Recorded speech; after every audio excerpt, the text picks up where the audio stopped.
So Takeshi, one of the head writers of Nintendo before he passed away of drugs and alcohol, and I believe he was also the creator of Lugia originally. What's really interesting is right after the second movie, he was writing the third movie. It was actually based on a Tyrannosaurus, if I am pronouncing it right. I forget how to spell it. And it basically talked about how it was a fossil, and someone had uncovered it, and the people began like he stated, because he was in the hospital for 6 months or something like that. He started writing for 6 months. Let me rephrase that. He woke up in the hospital, and then he was just kind of inspired after that. So basically, it talked about how there was this lost script that was going on. It talked about how there was this Tyrannosaurus fossil, and it woke up. The people began wondering, is there any existence, something very special about this planet and why it exists? And I mean, I think so in a lot of ways. I think it's all, it's got its own creation, and, everything's got some kind of rhyme or reason. But, what are those answers, though? We don't know. That's what life we spend a lot trying to figure out. So the people start wondering, but there's no time to think, though, because eventually a blue eyes awakens, not the blue eyes white dragon, but a blue eyes awakens in the dinosaur, and it starts walking straight, starts to move. But where is it going, though?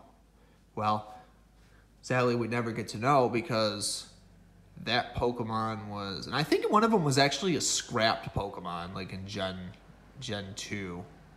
One of them looked like a, people said it was a beta xenomorph, but at the same time, that might have been the Pokemon they might have been talking about. Probably not, though. But anyways, it was a Pokemon that was supposed to be, it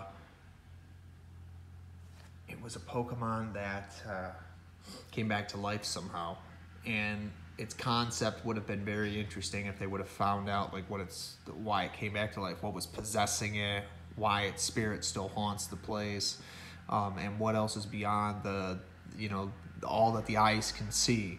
Honestly, I think it would have made for a great movie, because it would have made us think about what life really is about, and we think about, we die and then that's it. But I'm convinced there's more out there, and I don't believe the religions as they currently are.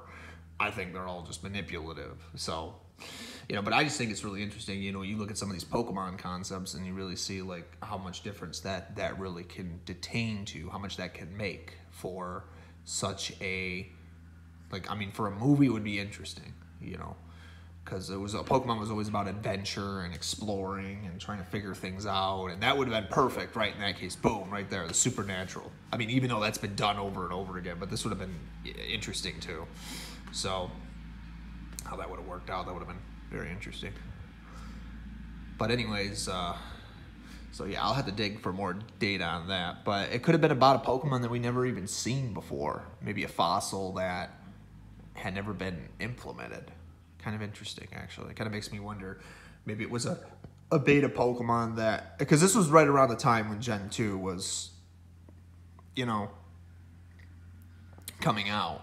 So maybe that's why they scrapped it, because when the third movie came out, it was obviously about Entei and the unknowns and all that, which I think maybe they might have probably took that a little bit. They probably took that concept a little bit more, so they probably thought that was a better written story. Because again, how many scripts do we get that we don't see?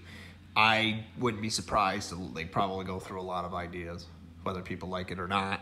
But it is true, though, because even in the world of anime, there's a lot of animes, but there's probably a lot more scrapped ideas than there are actual written designs. So I wouldn't be surprised in the slightest if that had a lot to do with it. So if I find more information, I'll make a video about it. But as of right now, this is just to acknowledge that there was actually supposed to be a scrapped movie at one point of Pokemon. So that's actually pretty interesting. So yeah, subscribe if you're not already, and I will keep you updated when I find more information.